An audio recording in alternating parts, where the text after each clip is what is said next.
ऐसा कौन सा रहस्य था जिसका उद्घाटन स्वयं श्री कृष्ण श्री उद्धव जी से नहीं कर सकते थे? फिर भगवान ने कहा भाई प्रेम की बात है, हम तो प्रेमी तक पहुंचा देंगे, पर प्रेम की बात तो प्रेमी से ही सुननी समझनी सीखनी पड़ेगी। इसलिए आप विचार करोगे तो आपको लगेगा भाई संत भगवान से मिलाता है या भगवान संत से मिलाते हैं? भगवान की कृपा ही संत से मिलाती है। सिद्धांत तो यही है, संत विशुद्ध मिलहि परितेहि चितवत राम कृपा करीजे। विशुद्ध संत से भगवान की कृपा ही मिलाती है। तो आकाशवाणी हुई, बोले भाई हम आपको रास्ता बता देते हैं। रास्ता तो है, लेकिन हम रास्ता बताने वाले तक का रास्ता बता सकते हैं, सीधा रास्ता नहीं बताएंगे। जो रास्ता जानता है बोले उस तक का रास्ता हम आपको बता सकते हैं। इनके उद्धार का उपाय है, पर वो उपाय संतों के पास में है, संतों के पास में जाइए। अब नारद जी ने मन में विचार किया भाई अब कहां जाऊं, किसके पास जाऊं? पर नारद जी संकल्प कर चुके थे, भक्ति देवी को वचन दे दिया था कि मैं तेरा दुख दूर करूंगा। नारद जी ने कहा भाई हमने वचन दे दिया है, अब इसका दुख तो दूर करना ही है।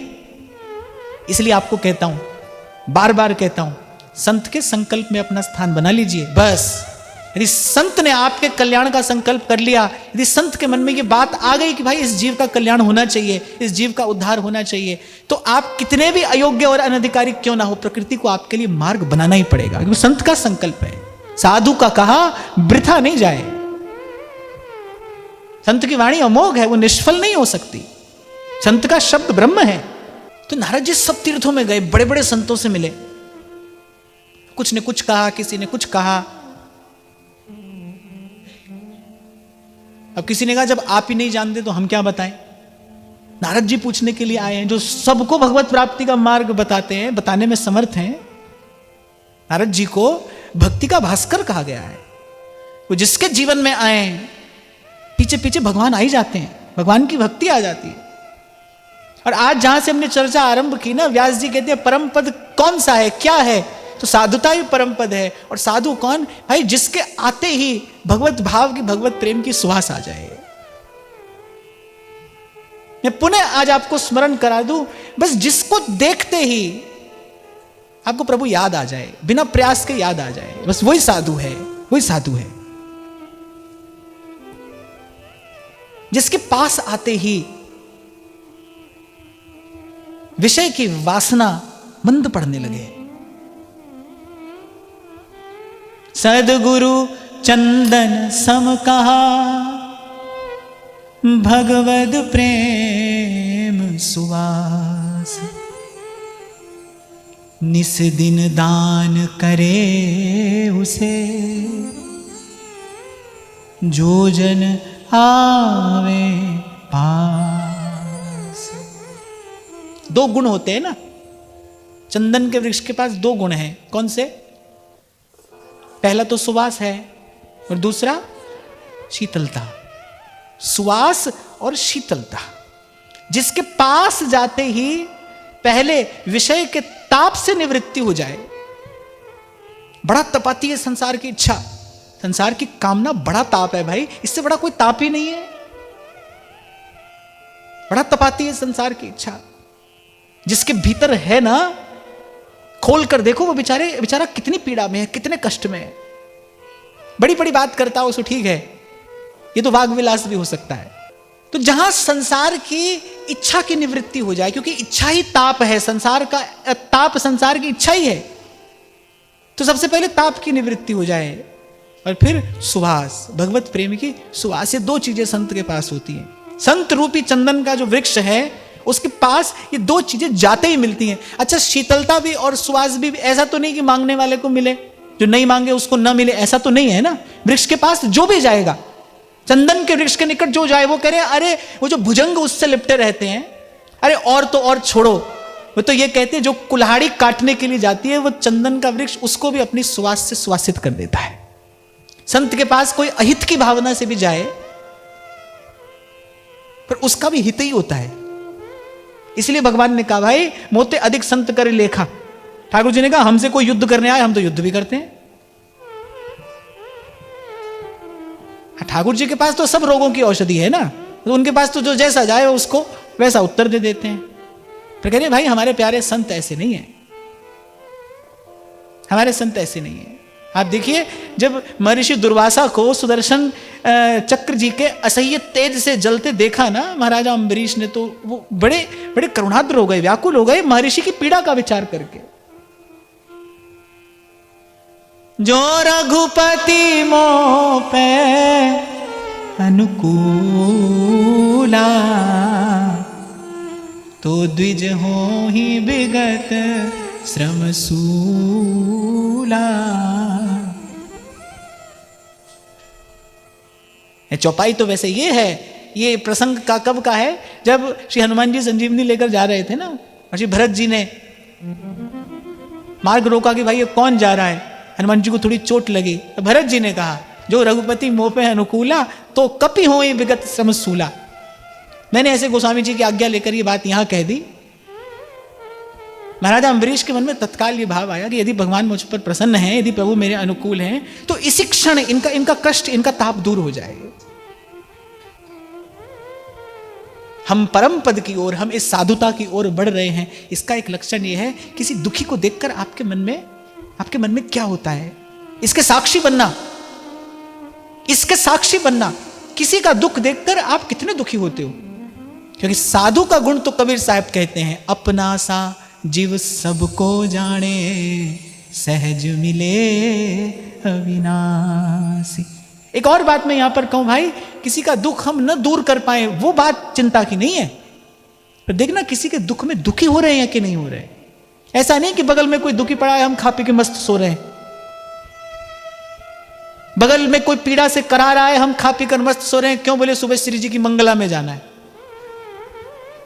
ऐसी मंगला श्री जी नहीं कराती भाई। हमको तो सुबह भजन में बैठना है, इसलिए हमको तो सोना है, और बगल में कोई व्यक्ति पीड़ा से करा रहा है।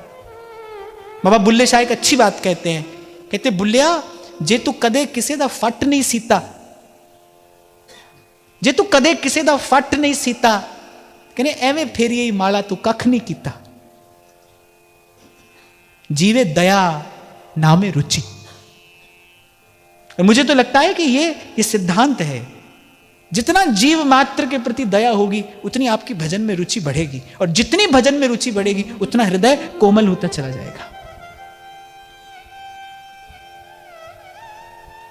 अपनी, अपने परिवार की, या केवल मनुष्य की ही नहीं, श्री सेवक जी महाराज तो कह रहे सब जीवन सो प्रीत रीति निवाहत आपनी। और मैं पुनः स्पष्ट करूं, हो सकता है हमारे पास कोई साधन ना हो, हमारे पास न हो सामर्थ्य कि हम सामने वाले का दुख दूर कर सके, पर मैंने कहा दृष्टा बनना, साक्षी बनना, कि क्या उसके दुख में हम दुखी हो रहे हैं, क्या हमको दुख हो रहा है, हमको पीड़ा हो रही है, हम उसकी पीड़ा का अनुभव तो करें, हम उसके कष्ट का अनुभव तो कर पाए। किसी को कष्ट में देखकर सच्चे हृदय से प्रभु से प्रार्थना तो कर पाए कि प्रभु इस जीव का कष्ट दूर करिए, उसका कष्ट हमें विगलित तो करे। अरे हम भगवान के भक्त हैं, और उसमें भी हम तो हित की यहां उपासना, हित के हैं हम दास, हित विशेष राखत रहो चितनित हित की आस। अरे कुछ ना कर सको, प्रभु से प्रार्थना तो करो कि प्रभु इस जीव का कष्ट दूर हो।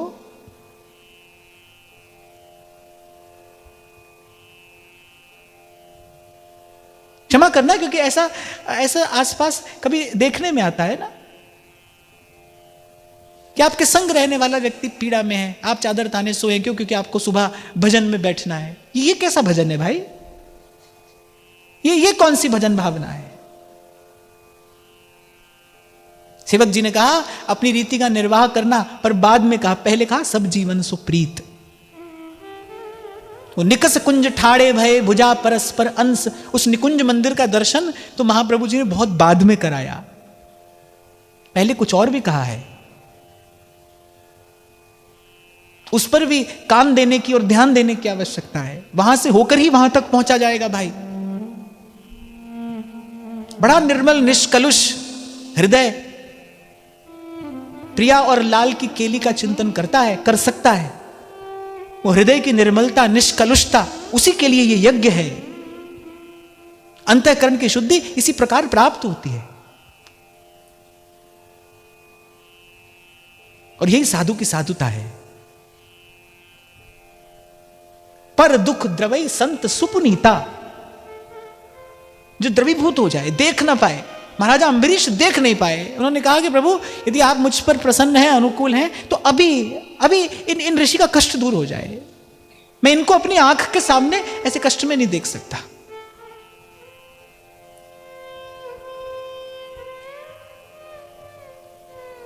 तो नारद जी ने मन में विचार किया था, संकल्प किया था, नारद जी को वो पूरा करना ही था। अनेक अनेक तीर्थों में नारद जी गए, अनेक अनेक ऋषि मुनियों के पास नारद जी गए। किसी ने कोई साधन बताया, किसी ने कहा यज्ञ कर लो, किसी ने कहा अनुष्ठान कर लो, पर कोई भी ये नहीं कह पाया कि भाई ये हमारा जो उपाय है ये 100% कार्य करेगा, ये सफल होगा, ये कोई नहीं कह पाया। नारद जी ने कहा भाई कहीं से हमको कोई समुचित समाधान नहीं मिला, तो अब हम तप करेंगे, तप से ही हमको उत्तर मिलेगा, भगवान ही हम पर कृपा करेंगे। अब नारद जी तपस्या में बैठने ही वाले थे और इतनी देर में ही संत कृपा हुई और श्री नारद जी को सनकादिक का दर्शन हुआ। आकाशवाणी ने यही कहा था भाई संत बताएंगे भक्ति का कष्ट कैसे दूर हो, इन ज्ञान और वैराग्य का उद्धार कैसे हो, इन्हें संत बताएंगे। नारद जी को सनकादिक का दर्शन हुआ। और कल भी विराम के क्षणों में मैंने आपसे यही कहा था कि श्रीमद् भागवत में आद्योपांत अगर कुछ है तो बस केवल सत्संग ही है। ये श्रीमद् भागवत क्या है? ये सत्संग की महिमा है, प्रकट महिमा, प्रतिष्ठित महिमा, केवल सत्संग है। सत्य है, सत्य है, त्रिकाल सत्य है कि श्री कृष्ण के चरणों की प्राप्ति कराने वाली है। पर यह है क्या? सत्संग है। सर्वत्र केवल एक ही बात का दर्शन हो रहा है, केवल एक ही बात का, और वही क्या है कि कोई कह रहा है और कोई सुन रहा है। कोई जिज्ञासु बैठा है, कोई तत्वज्ञ बैठा है, कोई पिपासु बैठा है और कोई कथा का अमृत पिला रहा है। और कहने वाले और सुनने वाले दोनों ही ऐसे हैं कि कहते सुनते अघाते नहीं, कहते सुनते थकते नहीं। और सुनाइए और सुनाइए, एक कथा से कोई और कथा प्रकट हो जाती है, उससे कोई और प्रकट हो जाती है। जैसे जब नदी की धारा चलती है तो मार्ग में अनेक अनेक धाराओं में बट जाती है ना, चलते चलते फिर समुद्र में पहुंचती है। ऐसे ही ऐसी घटना श्रीमद् भागवत में भी घटी है। किसी ने कुछ कहा, प्रभु की कोई कथा सुनाई, पूछने वाले ने कहा थोड़ी और सुनाइए, उस कथा से कोई और रहस्य प्रकट हो गया। इस प्रकार आद्योपांत ये विशुद्ध सत्संग है। और ये तो इसका अमोघ फल है ही। यस्याम वै श्रूयमाणायाम कृष्णे परम पुरुषे भक्तिरुत्पद्यते। इसका जो श्रवण है भक्ति भाव को पुष्ट करने वाला है, प्रसन्न करने वाला है, स्वस्थ करने वाला है। आपको स्मरण हो 2-3 दिन पहले मैं आपसे कह रहा था, कोई भी व्यक्ति अपने घर के दर्पण पे ले जाकर धूल नहीं डालता, फिर धूल आ जाती है। दर्पण को झाड़ते पोंछते रहना पड़ता है। मान लिया कि आपका जीवन विशुद्ध भजनमय है, आप बड़ी निष्ठा से, आप बड़ी सजगता से, सावधानी पूर्वक आप साधन में लगे हैं, पर फिर भी युग और काल के प्रभाव से कुछ ना कुछ अवांछित आ जाएगा, जो मन के दर्पण को धुंधला कर सकता है, जो उस आनंद की अनुभूति को थोड़ा क्षीण कर सकता है। इसका उपाय यही है भाई, ऐसे कहते सुनते रहो। गाया गाया हरि गुण गाया, गाया गाया हरि गुण गाया, गाया गाया हरि गुण गाया। आहा, रैदास जी ने यही मंत्र दिया, बोले बस बेटी हरि गुण गा। वो हाथ में एक तारा था, मीरा जी की दृष्टि थी उस पर। मैं तो कभी कभी ऐसी भावना करता हूं, क्या सुंदर दर्शन होगा। ब्रह्म मुहूर्त की बेला है और उज्जवल हंसों के समान संतों की मंडली महल में विराज रही है, दौड़ी हुई आई है मीरा जी, और उस सभा के भूषण के रूप में संत भूषण श्री रैदास जी महाराज विराजमान हैं। हाथ में एक तारा है, नेत्र सजल हैं, पुलकित रोमावली है, कंठस्वर गदगद है। इससे सुंदर क्या दृश्य इस त्रिलोकी में हो सकता है। कभी मीरा जी रैदास जी के चरणों की ओर देखती है, कभी उनके हाथ में झनझनकार करते, उस एक तारे पर मीरा जी की दृष्टि चली जाती है।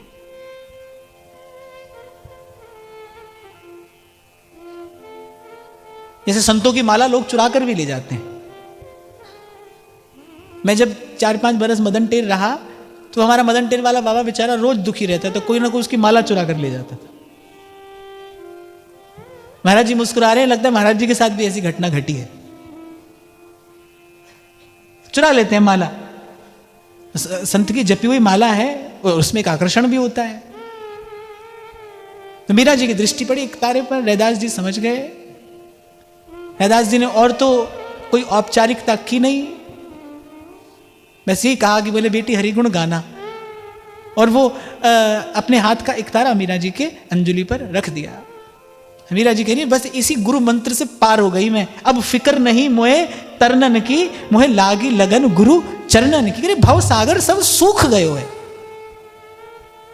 मीरा जी कह रही कहां है भव सागर? अरे भव सागर सब सूख गयो है, फिक्र नहीं अब तरनन की, मोहे लागी लगन गुरु चरणन की। बस गाया गाया हरिगुण गाया, काल व्याल सो बाची।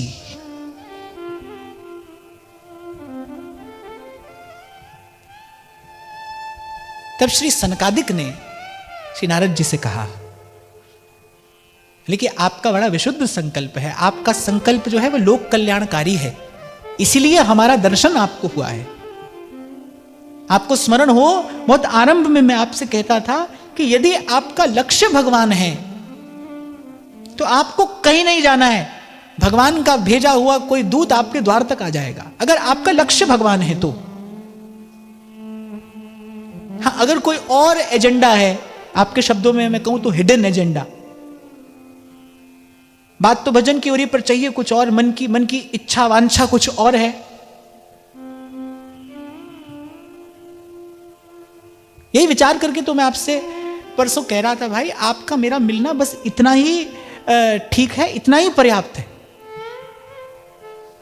क्योंकि भाई 8-10 साल में हमने ऐसा देखा, यद्यपि धीरे धीरे करके वो सब समाप्त होता गया, पर आरंभ में मैंने ऐसे देखा कि कोई आता तो है कि भजन की बात करेंगे, भजन की बात करेंगे, पर एक आध बात के बाद फिर वही संसार की और व्यवहार की बात होती है। अब हमारे पास ऐसा कुछ है नहीं, हमारे पास ऐसी कोई सिद्धि नहीं है, हमारे पास ऐसा कोई तंत्र मंत्र नहीं है जिससे हम आपको आपके काम की बात बता सके। तो सीधी सीधी सी एक बात है भाई हमारे पास, तो गोपाल कहिए, गोपाल कहिए, गोपाल कहिए, गोपाल कहिए, गोपाल कहिए और सब सुख लइए। एक सीधी सी बात जानते हैं भाई, और तो कुछ है नहीं। हाँ, तो हमारे पास ये सब है ही नहीं भाई। जिनके पास है उनके पास जाओ, जिनके पास है उनसे लो। यहां तो बाजार लगा है, पर यहां तो रसिकन सो सौदा बने और चर्चा नित्य बिहार। यहां जो मिल रहा है यहां तो उसी का ग्राहक आए। मैं कभी नहीं कहता भाई कि कोई आपका संसार का काम बन जाएगा, ये भी नहीं कहता बिगड़ जाएगा, ये भी नहीं कहता बन जाएगा। हुई ही जो राम रचि राखा, को कर तर्क बढ़ा वही साखा। पता नहीं कल का दिन क्या लेकर आने वाला है। हाँ, एक बात समझ में आ गई, पहले भी शायद मैंने आपको कहा, महाराज जी ने मुझे बताया, बड़ी सुंदर बात लगी। बस आज की कृपा से कल का दिन सत्संग सेवा में चले जाए, कल की कृपा से परसों चला जाए, ऐसे बस चलते चलते। ये भी पता नहीं है भाई,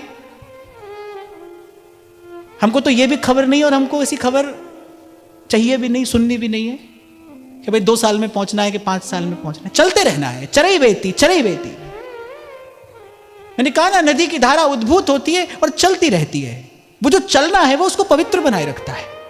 जल की धारा प्रवाहमान रहेगी तो पवित्र रहेगी। बस ये जीवन प्रवाहमान रहे, प्रभु की ओर हमको चलते रहना है, ये जीवन पवित्र रहे भाई।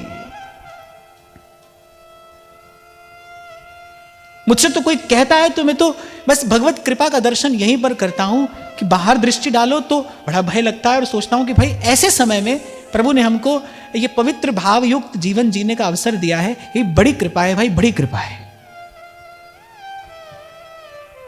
तुम्हारी कृपा पाओ कोई कोई। बस प्रभु की इसी कृपा का धन्यवाद करते हुए, शुक्र करते हुए, मेहरबान मेहरबान सा साहिब मेरा मेहरबान मेहरबान मेहरबान साहिब मेरा मेहरबान। तो सनकादिक ने कहा कुछ मत करिए, भगवान का गुण गाइए, प्रेम में भाव में भरकर श्री कृष्ण के गुणों का कीर्तन करिए, इनका उद्धार हो जाएगा। नारद जी ने कहा अरे सब वेद सुनाए, शास्त्र सुनाए, गीता का पाठ बार बार सुनाया, उससे नहीं हुआ। तो बड़ी अच्छी बात यहां पर मिलती है, वो कहकर मैं वाणी को विराम दूं। सनकादिक ने कहा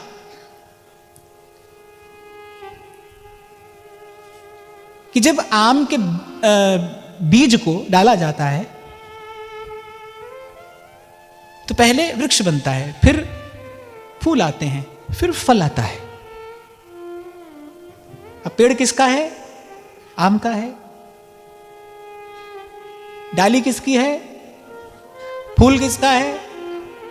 पर वो सब खा के थोड़ी आम का स्वाद मिलता है, फल खाकर ही तो स्वाद मिलता है ना।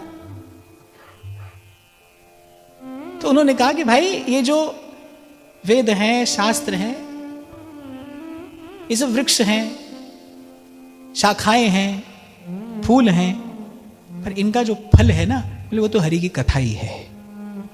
रसास्वादन तो फल खाकर ही होता है। गन्ने के ओर छोर में सब जगह मीठा है, पर जहां खांड की आवश्यकता है वहां तो खांड से ही काम चलता है ना। अब दूध में घी है कि नहीं? यज्ञ में आहुति देनी हो तो घी की डाली जाती है ना, दूध की डाल दो, लोग क्या होगा? देवता अप्रसन्न हो जाएंगे।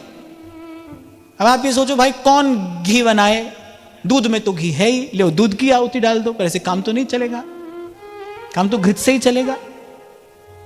तो ऐसे ही हाँ ठीक है, सब वेद शास्त्रों में भगवत तत्व का ही प्रकाश है, पर इनसे काम नहीं चलता, काम तो सार की बात से चलता है। और सार की बात क्या है? हरि की कथा, यही कथा, यही सार है। हरि के नाम भरोसे रहिए, सार की बात सेवक जी अंतिम पंक्ति में कहते हैं, कै वाणी हरिवंश की, कै हरिवंश ही नाम।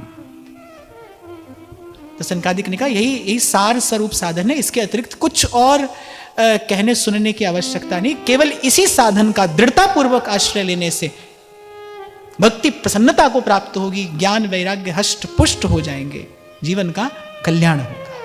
आज की वार्ता यही श्री जी के चरणों में निवेदन करते हैं। महाराज श्री के चरणों में प्रणाम, समस्त संत चरणों में नमन, आप सबके हृदय स्थित प्रभु को नमन।